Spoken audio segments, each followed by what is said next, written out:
My name is Maya Whitlock, and I'm 31 years old.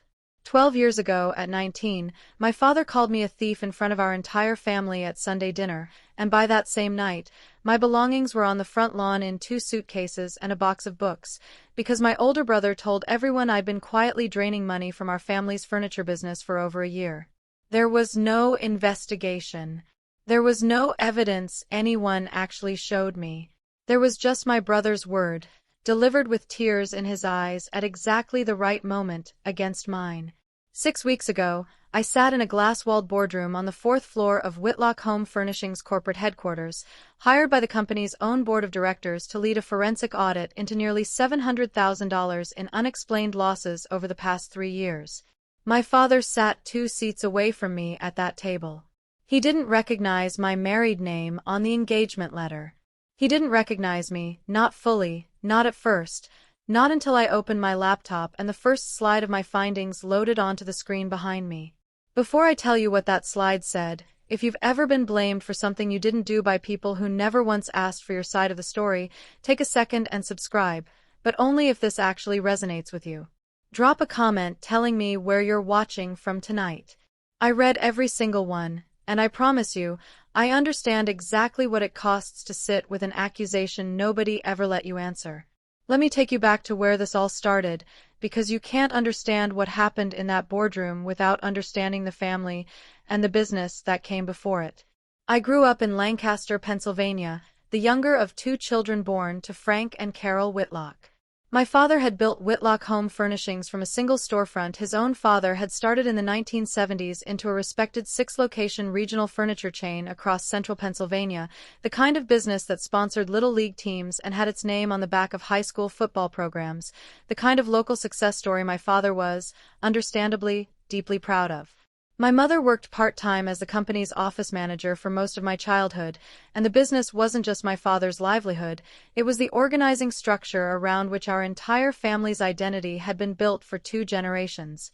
My brother Curtis is 4 years older than me, and from the time I can remember, he occupied a very specific role in our family that I want to describe carefully, because I don't think it's fair to call him simply the golden child, without also acknowledging what shaped him into that role. Curtis was, from a young age, being explicitly groomed to take over Whitlock Home Furnishings someday. My father brought him to the warehouse on Saturdays starting when Curtis was maybe 10 years old, taught him to read a profit and loss statement before most kids his age could reliably do long division, introduced him to vendors and longtime employees with an unmistakable pride that said, clearly, without ever needing to say it directly, "This is my successor." I was brought along sometimes too, but differently. I was the daughter who was good with numbers, a phrase my father used with a kind of pleasant, distant approval, the same tone you'd use to compliment a hobby rather than describe a genuine skill worth investing in. I want to give you a specific memory, because I think it captures the underlying shape of things better than any general description could. When I was 14, I spent an entire summer teaching myself accounting basics from a used textbook I'd bought at a library sale, genuinely fascinated by the way numbers could tell an honest story about a business regardless of what anyone wanted that story to say. I found, that same summer, a small but real discrepancy in how one of the store locations was reporting its weekly cash reconciliations. Nothing dramatic, just a pattern of small, unexplained shortfalls that suggested either accounting error or something more concerning. I brought it to my father, carefully, nervously, expecting him to be impressed, maybe even proud. He glanced at my handwritten notes for less than a minute, told me it was probably just a rounding thing, "Don't worry about it, sweetheart," and handed the notes back to me without ever once mentioning it again. That same month, Curtis, then 18, closed his first genuine vendor negotiation on his own, shaving 2% off a bulk order of sofa frames, and my father took him out to dinner at the steakhouse downtown to celebrate. A dinner I wasn't invited to, though I heard about it in detail from my mother the next morning, delivered with the same bright, uncomplicated pride she reserved almost exclusively for Curtis's achievements. I don't tell you this because I think my father was a cruel man. He wasn't, not fundamentally. He was a man who had decided, early and mostly unconsciously, what kind of contribution he valued from each of his children, and who then spent 2 decades unable to see anything that fell outside that narrow definition, including a very real aptitude sitting right in front of him, offered up sincerely by a 14-year-old who genuinely wanted to help. There's another memory from around that same period that I think matters, because it shows how differently accountability was applied to each of us long before any accusation ever entered the picture. When Curtis was 16, he borrowed $40 from the store's cash register without asking, intending, he said, to pay it back before anyone noticed, and got caught only because my father happened to reconcile the drawer himself that particular evening. I remember the conversation that followed, half overheard through a cracked office door, my father's voice stern but forgiving, framing it as a teachable moment about understanding the difference between the family's money and your own, ending, as far as I could tell, with a hug and an early bedtime rather than any lasting consequence. Nobody ever brought it up again, not at Thanksgiving, not at any family gathering, not even once, in the years that followed, as a cautionary story about Curtis's relationship with money. I don't say this to suggest my father should have treated a 16-year-old's minor lapse as a permanent character indictment. He shouldn't have, and I don't believe that. I say it because of the striking asymmetry it reveals in hindsight. An actual, admitted, witnessed instance of Curtis taking money that wasn't his received a private conversation and a hug, while an unproven, unevidenced accusation against me, delivered secondhand by the person with the clearest motive to make it, received a public verdict and an eviction the same night, with no chance to explain myself at all. I think about that asymmetry often now, professionally, because it's exactly the pattern I've since learned to watch for in corporate fraud cases generally, not just who has access to the money, but who has been quietly, structurally granted the benefit of the doubt long before any wrongdoing is ever suspected, and who has been positioned, often for reasons that have nothing to do with actual trustworthiness, as the person everyone is prepared to believe the worst about.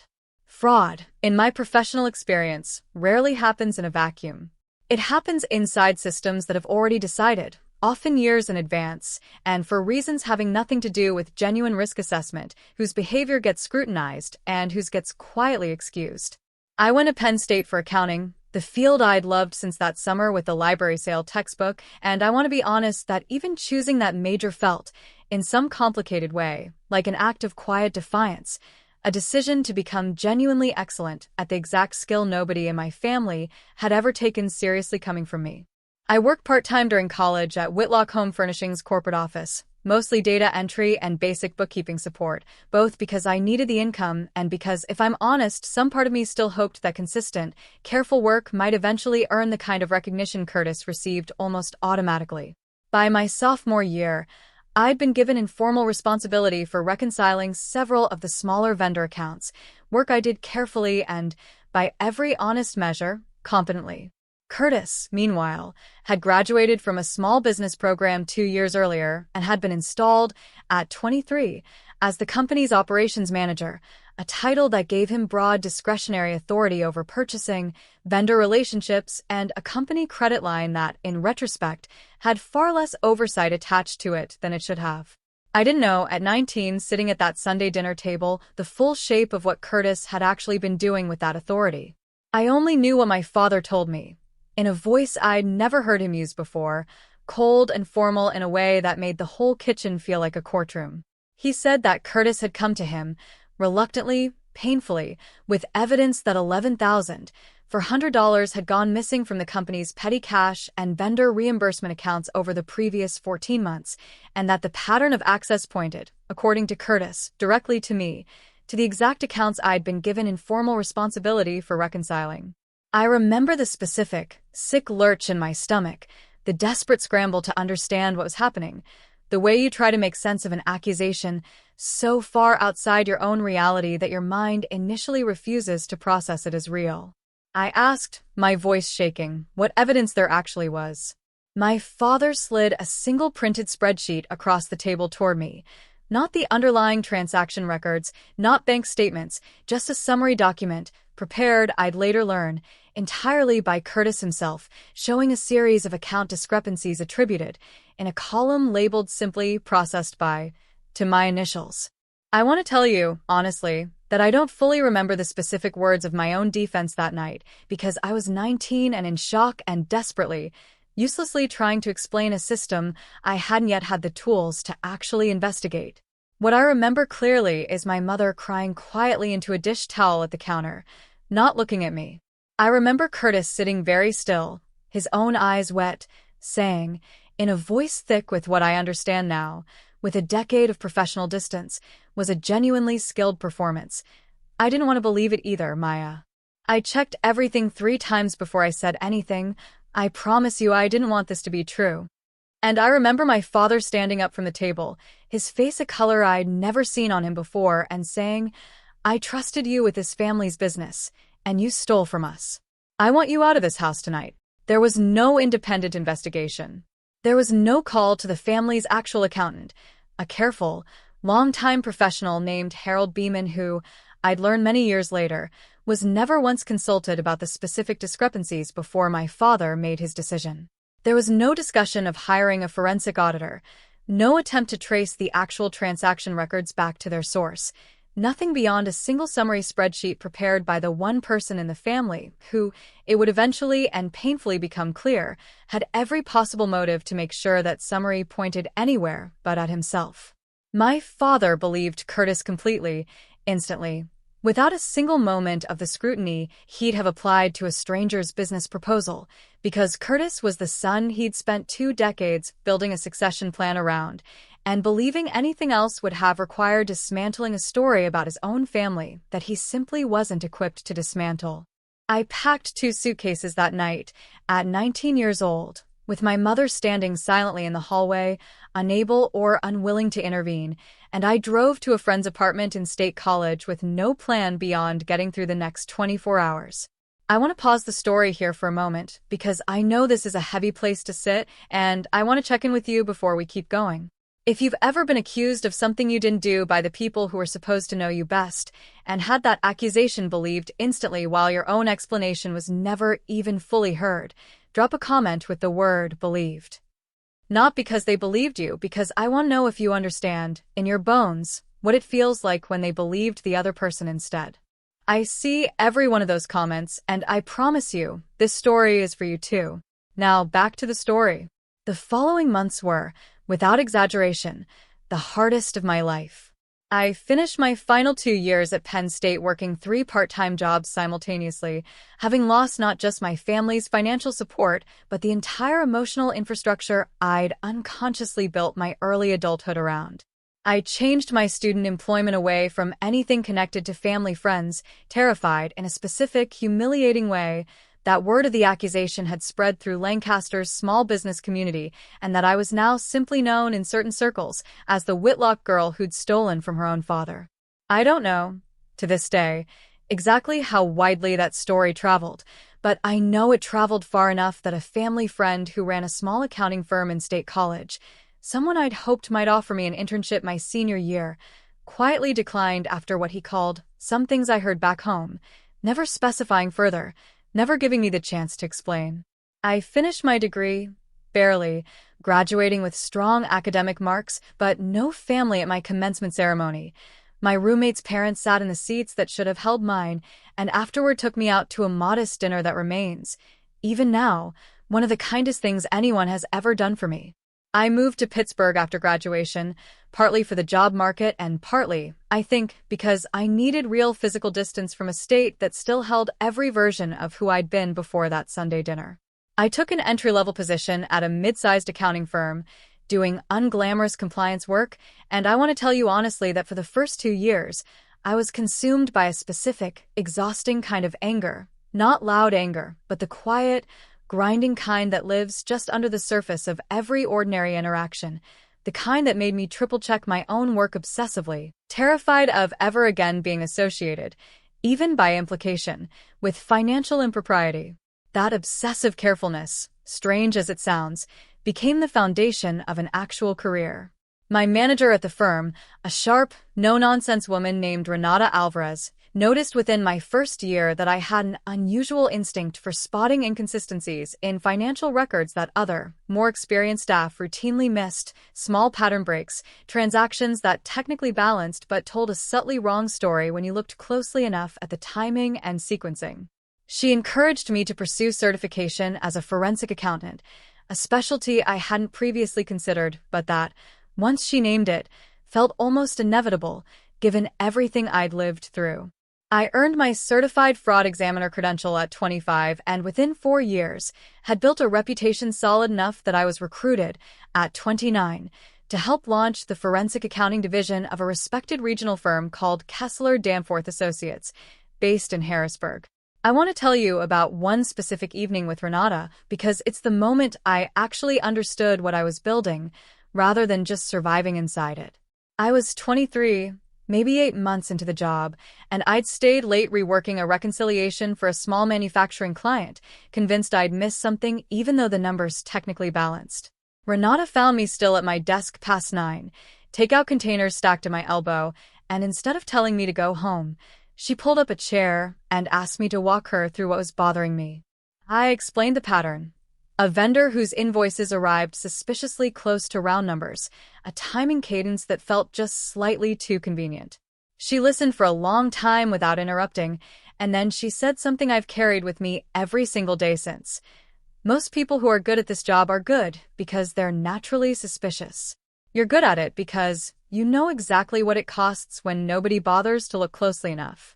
That's rarer, and it's worth more, and I don't want you to ever apologize for how careful you are.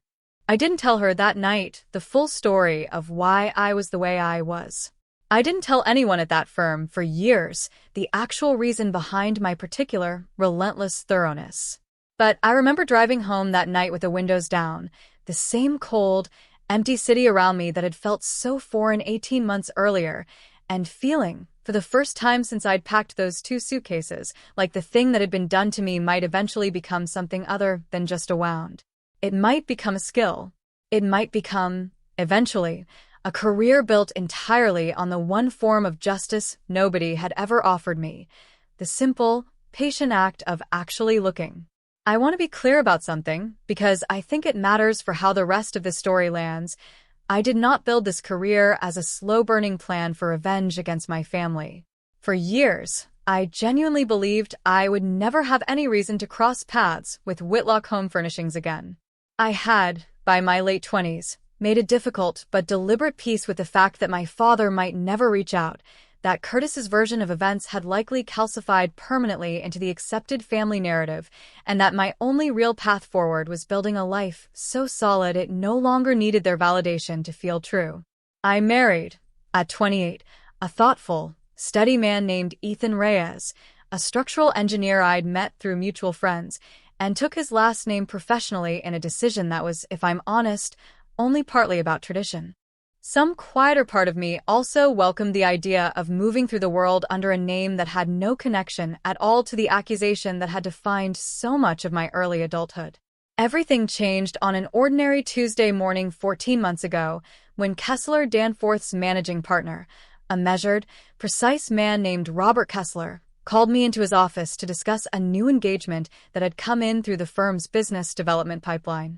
A mid-sized regional retail company, he explained, was experiencing unexplained financial losses that their internal finance team hadn't been able to satisfactorily account for, and their board of directors had requested an independent forensic audit to identify the source before the next annual shareholder meeting. He slid a folder across the desk with the prospective client's name on it, and I want to describe honestly what happened in my body when I saw it, because it was not the clean, triumphant jolt of narrative justice you might expect from a story like this. It was something closer to nausea, a full-body cold flush, 12 years of carefully constructed distance collapsing in the span of about 2 seconds. Whitlock Home Furnishings. I sat with that folder for a long moment before saying anything, and Robert, watching my face carefully, asked if something was wrong. I made a decision in that office that I've thought about many times since, and I still believe it was the right one, even though it wasn't the easiest one available to me. I could have recused myself entirely, citing an obvious and legitimate conflict of interest, and let another partner at the firm handle the engagement. Nobody would have questioned that decision for a second. Instead, I told Robert the truth, not the full emotional weight of it, but the essential facts, that I had grown up in that family, that I'd been accused, without real investigation, of financial misconduct at 19, and disowned as a result, and that I believed, professionally, I could still handle this engagement with complete objectivity, but that I wanted his judgment on whether the firm should proceed given the history. Robert, to his considerable credit, took the disclosure seriously, consulted the firm's ethics committee, and ultimately concluded that as long as the engagement letter fully disclosed my prior relationship to the client, which it legally and ethically needed to, regardless, and as long as a second senior partner reviewed my findings independently before anything was presented, there was no reason I couldn't lead the investigation. If anything, he noted, my direct historical knowledge of the company's operations and personnel might make me more effective, not less. I went home that evening and told Ethan, sitting at our kitchen table with 2 mugs of tea going cold between us, and I want to describe his reaction honestly because it shaped how I approached the entire engagement that followed. He didn't tell me what to do. He didn't push me toward recusal or toward acceptance. He simply asked me one question, the kind of quiet, precise question that 8 years of marriage to a structural engineer had taught me to actually sit with instead of answering too quickly. Do you think you can look at the evidence without needing it to say anything in particular? I told him I didn't know yet, honestly, and he nodded and said, then that's the actual test, isn't it? Not whether you take the case. Whether you can still trust your own eyes once you're inside it. I thought about that question more times than I can count over the following 4 months. Every time I felt some old, familiar flare of anger or vindication threatening to color how I read a particular transaction, and I credit that one quiet kitchen table conversation, more than almost anything else, with the discipline that ultimately made the findings unimpeachable. I want to pause here because I know some of you might be wondering whether I felt any temptation in that moment to shape my findings towards some kind of predetermined outcome, to walk into this engagement already certain of what I'd find, or worse, determined to find something regardless of what the actual numbers said.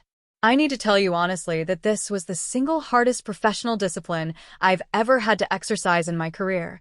The discipline of genuinely not knowing, of forcing myself to approach 12-year-old wounds with the same rigorous, evidence-first neutrality I'd apply to any stranger's business.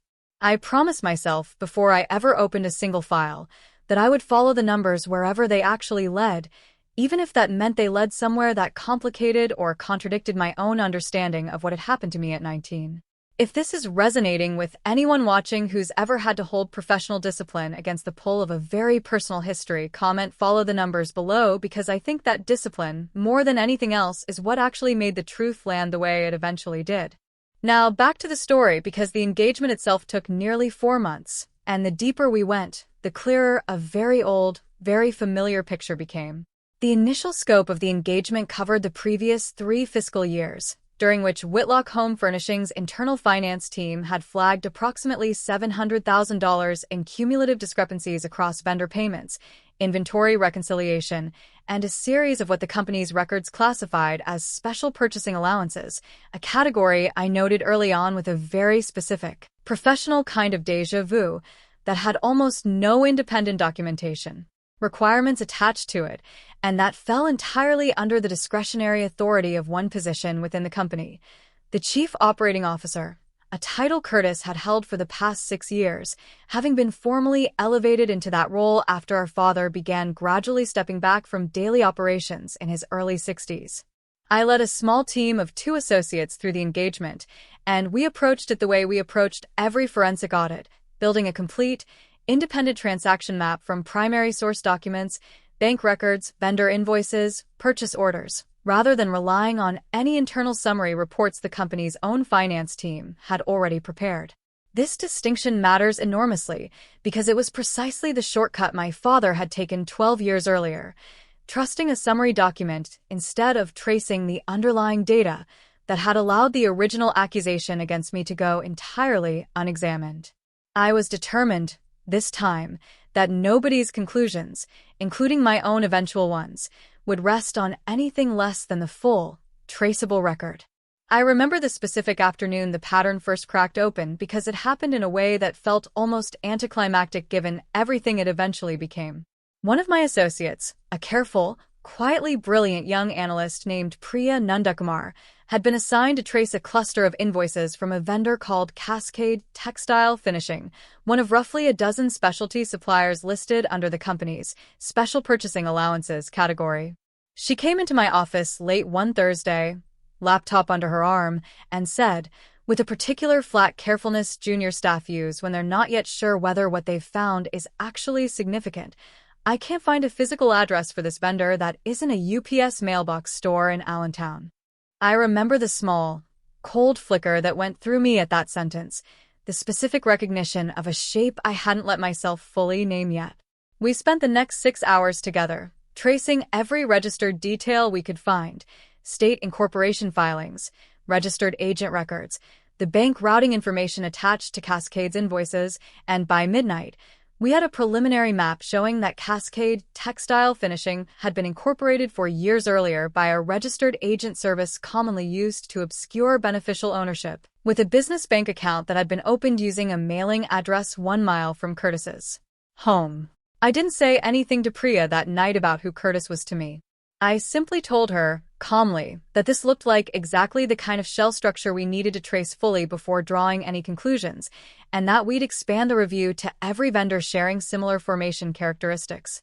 Over the following 6 weeks, that expanded review surfaced 4 additional entities: Meridian Upholstery Supply, Baxter Finishing Group, Coldwater Fabric Partners, and a 4th, smaller vendor called Ridgeline Craft Materials, all incorporated within an 18-month window, all using the same registered agent service, all sharing subtle but traceable banking connections that, layer by layer, led back to the same small handful of personal accounts.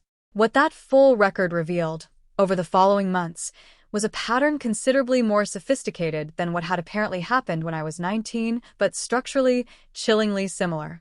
Curtis had, over a period of roughly 5 years, established this small handful of vendor relationships with shell entities that existed almost entirely on paper, nominally legitimate suppliers for specialty upholstery materials and custom finishing work, entities that, when my team traced their registered business addresses, corporate filings, and banking relationships, led back through 2 intermediate layers of ownership designed specifically to obscure the connection to accounts Curtis controlled personally.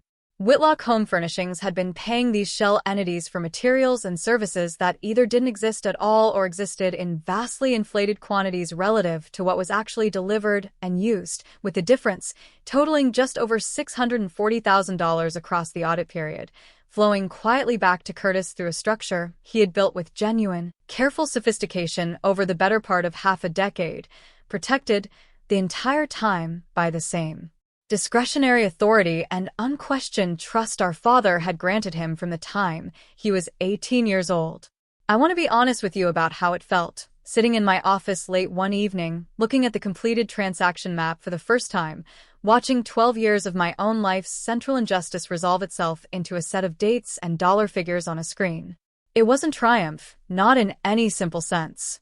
It was something heavier and more complicated, a strange, grieving kind of vindication, the specific ache of finally having proof of something you always privately knew was true, arriving 12 years too late to give you back the years it cost you. My second senior partner review, conducted by a meticulous colleague named David Okonkwo, who had no prior knowledge of my personal history with the client, independently confirmed every material finding before we finalized the report. I want you to sit with that detail for a moment, because it matters enormously. This wasn't my word, delivered with tears at exactly the right moment, the way Curtis's had been 12 years earlier.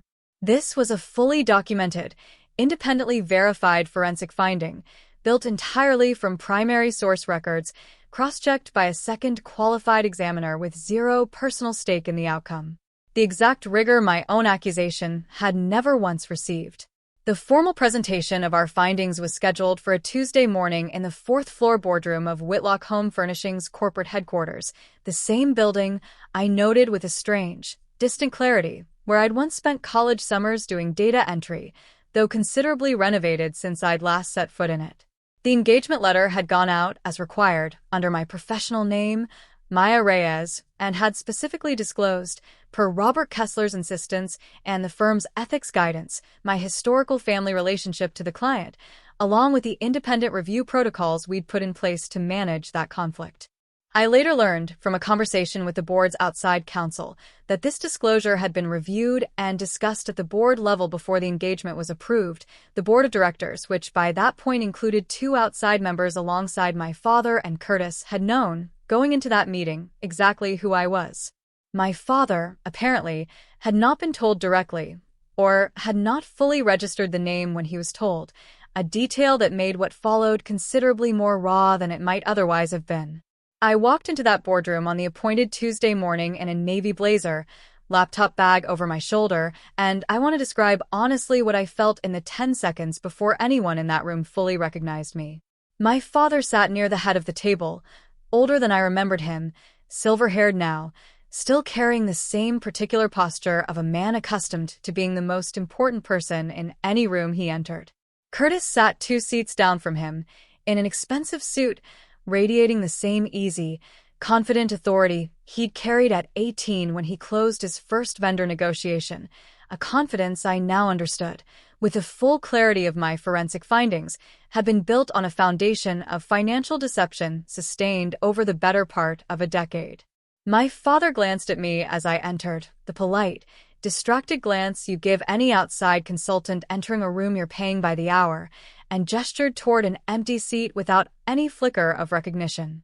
It wasn't until I sat down, opened my laptop, and connected it to the boardroom display, my full name and credentials appearing on the introductory slide, Maya Reyes, CFE, Lead Forensic Examiner, Kessler Danforth Associates, that I watched something shift, slowly, across his face. He looked at the slide. He looked at me. And I watched, in real time, 12 years of a story he'd told himself, a story where he was the wronged, betrayed father, and I was the ungrateful daughter who'd stolen from him, begin to visibly, physically buckle under the weight of actually looking at my face for the first time in over a decade. Maya, he said, quietly, and the whole room went very still, the 2 outside board members glancing between us with the particular alertness of people realizing they've just walked into something considerably more personal than a standard financial presentation. I want to pause here, because I know this is the moment you've been waiting for, and I want to describe it honestly rather than dramatically, because the truth of that room was quieter and more devastating than any scripted confrontation could have been. I didn't raise my voice. I didn't make any reference, in that professional setting, to what had happened 12 years earlier. I simply said, "Good morning, Mr. Whitlock. I'm here to present the findings of the forensic audit your board commissioned." And then, with the same measured evidence-first discipline I'd applied to every stage of this engagement, I proceeded, slide by slide, to walk the entire board through exactly what my team had found: the shell entities, the shadow ownership structure, the $640,000 in diverted funds, all of it traced, dated, and documented with a rigor that left no meaningful room for dispute. I watched Curtis's face throughout that presentation, and I want to be honest that some old part of me expected him to perform his way through it the way he'd performed his way through that Sunday dinner 12 years earlier. The trembling voice, the reluctant tears, the carefully calibrated display of pain at having to deliver difficult news.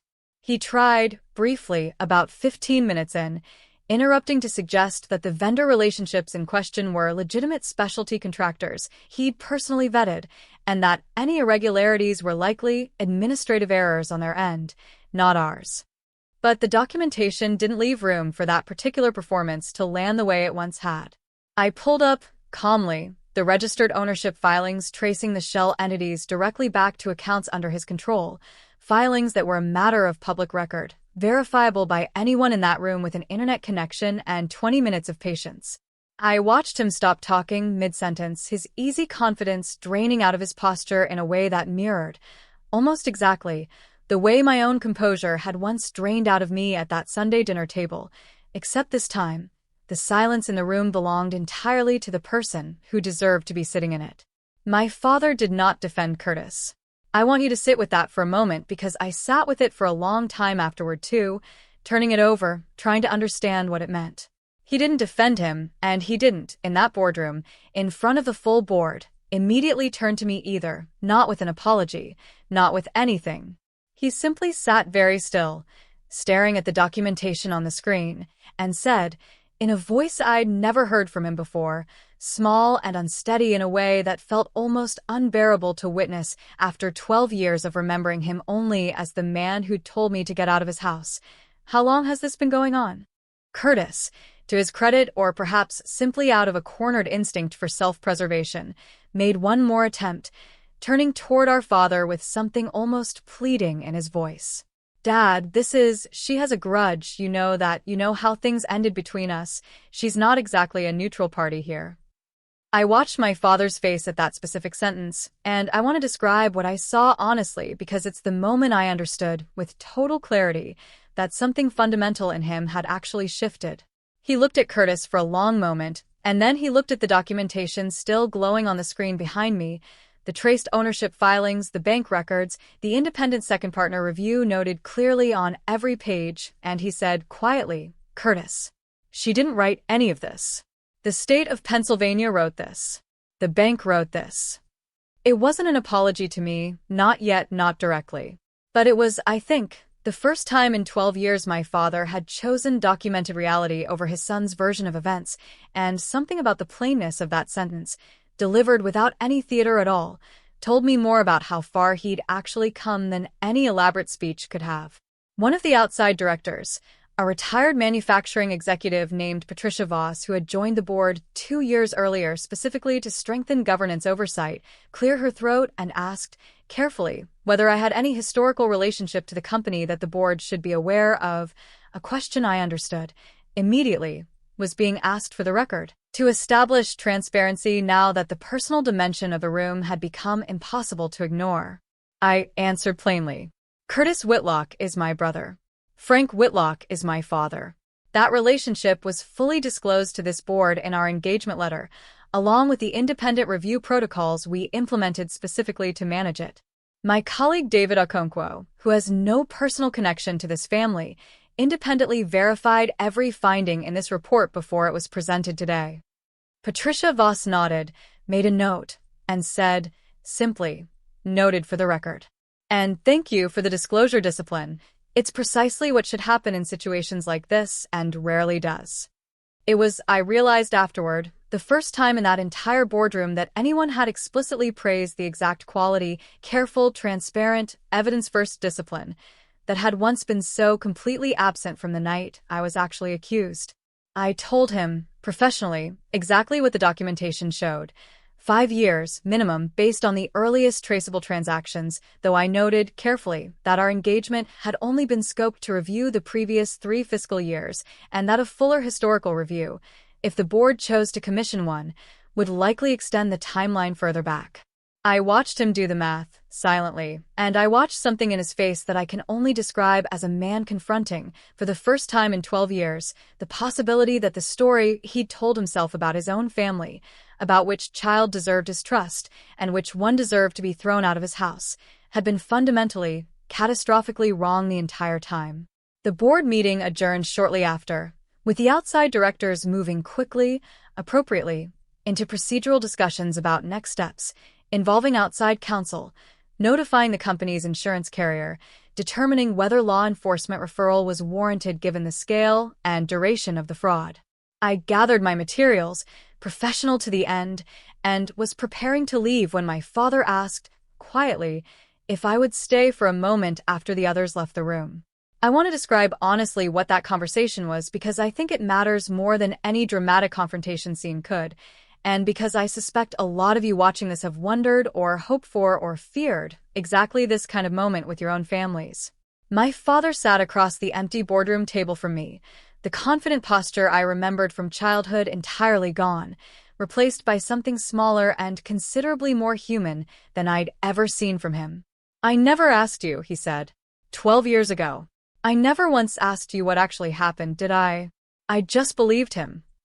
It wasn't quite a question, but I answered it anyway. "No," I said. "You didn't." He was quiet for a long time after that, and when he finally spoke again, his voice had a rawness to it I hadn't expected. "I don't know how to undo that," he said. "I don't think I can."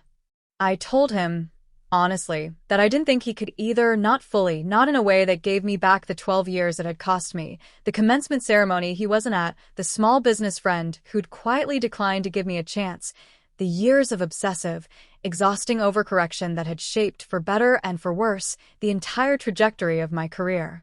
But I told him, too, that I appreciated him finally asking the question he should have asked 12 years earlier, even this late, even in a boardroom, over a spreadsheet, instead of at a kitchen table over a dinner that had never actually happened the way it should have. Let me pause the story here because I know some of you are wondering what happened to Curtis in the aftermath, and I promise we're getting there. But I want you to sit with this moment first, because I think it matters more. If you've ever finally heard the question you needed someone to ask you years too late, and had to decide in real time what that question was actually worth to you, comment "too late" below. I understand exactly how complicated that specific kind of relief can feel. Now back to the story, because the aftermath, over the following months, unfolded in a way that surprised me in some respects and confirmed my expectations in others. Whitlock Home Furnishings Board, acting on outside counsel's recommendation, ultimately referred the matter to the county district attorney's office, and Curtis, facing a fully documented forensic case built from primary source records rather than a single self-prepared summary, entered into a plea agreement roughly 8 months after that boardroom presentation, accepting responsibility for a portion of the diverted funds in exchange for a reduced sentence that included restitution and a period of probation. He resigned from his position as chief operating officer before the board could formally terminate him, and I understand, through my mother, that he and his wife relocated out of state shortly after his sentencing, a detail I've chosen not to investigate further, partly out of genuine disinterest and partly, I think, out of a kind of self-protective boundary I've had to build carefully over the past year. My mother reached out to me for the first time in nearly a decade about 6 weeks after the boardroom presentation, and I want to be honest that this reconciliation, if you can call it that, has been the most complicated part of this entire story for me. She called, crying, and said she'd never fully believed the accusation, not in her heart, but that she'd been too afraid of my father's anger, too unwilling to disrupt what she called the peace of the household, to say anything different at the time. I've had to sit with real, unresolved feelings about that explanation. The way I didn't believe it but I stayed quiet anyway is its own kind of harm, distinct from Curtis's active deception but not, in my experience of it, entirely separate from it either. Silence, I've come to understand through both my personal life and my professional one, is rarely as neutral as the person offering it wants it to be. The family's actual accountant, Harold Beeman, later told me, in a brief conversation arranged through the board's outside counsel, that he'd found the original accusation odd at the time, given the accounts in question, but that nobody had asked his opinion before the decision was made, and he hadn't volunteered it. An entire household of people, it turned out, had quiet, private doubts they never once spoke aloud, and I've had to make peace with the fact that a house full of unspoken doubt is functionally indistinguishable from the outside, from a house full of certainty. I've allowed a cautious, slow reconnection with my mother, built around regular phone calls and one visit, so far, to Pittsburgh where she met Ethan for the first time and cried again, differently this time, over a dinner we made together in our small kitchen. She asked, that evening, careful and hesitant in a way I'd never heard from her before, whether I'd ever be willing to come back to Lancaster, just for a visit, not to the house on the old street necessarily, but somewhere neutral, a coffee shop maybe, so she could show me in person that she meant what she'd said on the phone. I told her I wasn't ready yet, and she nodded and didn't push, which itself felt like a small, meaningful departure from the woman who used to defer entirely to whatever kept the household calm. We've spoken almost every week since. It isn't the relationship I might have had if none of this had ever happened. But it's real, in a way I've chosen to value on its own terms rather than measuring it against a version of my family I no longer expect to exist. My relationship with my father remains the most unresolved thread of this entire story, and I've made peace, mostly, with it staying that way for a while longer, possibly permanently. He has reached out several times over the past year, careful, tentative emails mostly asking about my life, my work, offering apologies that feel genuine in the moment, but that I've learned, the professional way, to evaluate against a longer pattern before I decide how much weight to give them. We had lunch together once, about 4 months ago, in Harrisburg, halfway between our two lives now, and it was awkward and careful and occasionally, unexpectedly, tender, in the way I imagine most attempts at repairing 12 years of damage in a single lunch tend to be, incomplete, but not without value. I don't know yet what our relationship will eventually become. I've decided that's all right.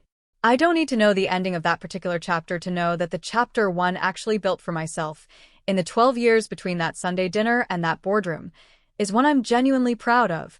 regardless of how the rest resolves. I want to tell you honestly what I did with Whitlock Home Furnishings itself, because I think it matters.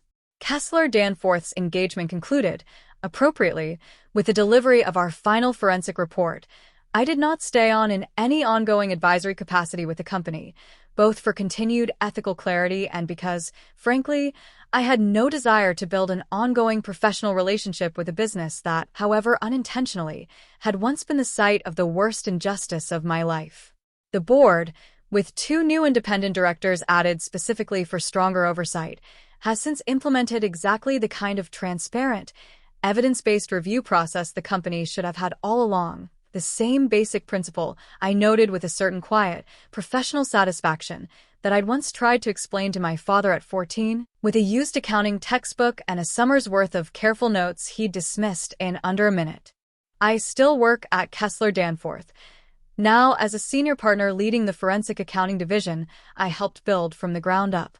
I've testified in the years since as an expert witness in several unrelated cases, and I've built, deliberately and carefully, an entire professional identity around the specific discipline of following documented truth wherever it actually leads, regardless of who it implicates or who it might vindicate. I keep, on my office bookshelf, that same used accounting textbook from the library sale, its cover long since fallen off, held together now with packing tape, next to my certified fraud examiner credential in its plain frame. It's not a triumphant display. It's a private reminder, for me alone, of exactly how far the distance runs between a 14-year-old's carefully handwritten notes dismissed in under a minute and a fully documented forensic report that an entire boardroom, including the man who once called me a thief, could not find a single credible way to dispute.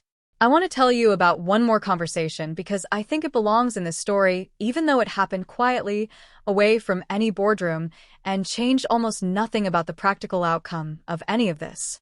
About 2 months after Curtis's sentencing, I received a short, careful email from Renata Alvarez, my old manager from that first accounting firm in Pittsburgh, who had, by then, retired to a small town outside Erie. She'd read a brief mention of the case in a regional business journal, my professional name attached to the forensic findings, and had put the pieces together on her own. She wrote, in part, that she remembered a 23-year-old who used to stay at her desk until 9 at night convinced she'd missed something, and that she was glad, all these years later, to finally understand exactly what that particular thoroughness had actually been protecting. I sat with that email for a long time before I answered it.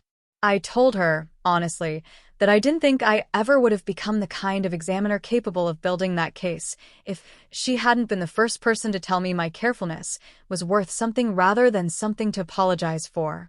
It's a small exchange, in the scope of everything else the story contains, but I think about it often because it reminds me that the people who actually shape a life aren't always the ones with the most claim to it by blood. Sometimes they're the ones who happen to notice you, carefully, at exactly the moment you most need to be noticed, and never make you explain why it mattered. I've also had to sit, in the months since, with a harder, more private question than any of the professional ones this case raised.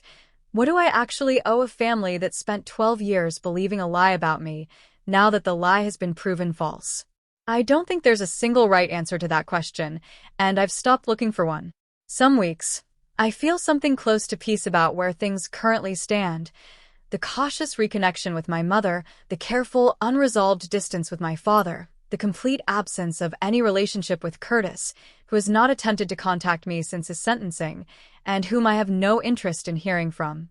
Other weeks, old grief surfaces unexpectedly. In ordinary moments, watching Ethan's parents dote easily on their grandchildren, imagining, briefly, uselessly, what a different, uninterrupted version of my own family might have looked like. I've learned, through years of this specific work, that documented truth can resolve a case. It cannot, on its own, resolve a childhood. Those are different kinds of evidence, and I've had to learn to hold both without expecting one to fully heal the other. I think often, too, about the 2 suitcases still, all these years later, not with the raw pain they once carried, but with a strange, specific gratitude I never expected to feel toward them. I packed those suitcases in under 20 minutes, at 19, with shaking hands, and I've sometimes wondered, in the quieter moments of this whole ordeal, What would have happened to the person I might have become if that night had gone differently? If my father had asked one more question? If my mother had found her voice? If Curtis's plan had simply never needed to exist because nobody had ever built a system quiet and permissive enough to let it? I don't know that version of myself, and I've stopped trying to imagine her in detail because she isn't the version who exists. The version who exists spent 12 years turning an injustice into a discipline, turned a used library sale textbook into a genuine career, turned a family's willingness to believe a lie about her into an unshakable, evidence-first commitment to never once let herself believe a lie about anyone else without proof. I wouldn't choose those 12 years again, given the option.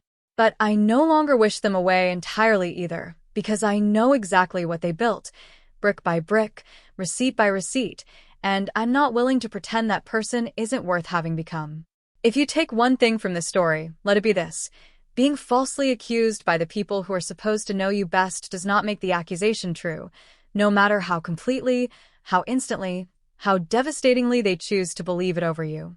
I spent 12 years being defined, in my own family story, by a lie someone else told about me, a lie believed instantly and never once investigated, while my own explanation was never fully heard. What I learned, eventually, is that I didn't need my family's belief to make the truth real. The truth was real the entire time, sitting quietly in a set of transaction records nobody had bothered to trace, waiting patiently for someone with the right tools and the right discipline to finally follow it all the way to the end. You don't need a boardroom or a forensic report to know the truth about yourself, even when the people who should have believed you chose not to. Sometimes the truest kind of vindication isn't about the moment someone finally sees the evidence. It's about the 12 years before that moment, when you kept building an honest, careful life anyway, brick by brick, receipt by receipt, entirely on your own terms, long before anyone else was ready to admit they'd been wrong about you the whole time. Thank you for staying with me through this one. If any part of this reminded you of your own family, your own quiet 12 years of building proof nobody asked to see, I'd love to hear about it in the comments. And if you want more stories like this, about false accusations, about quiet professional discipline, about the specific, patient kind of justice that eventually finds its own paper trail, subscribe, hit the notification bell, and I'll see you in the next one.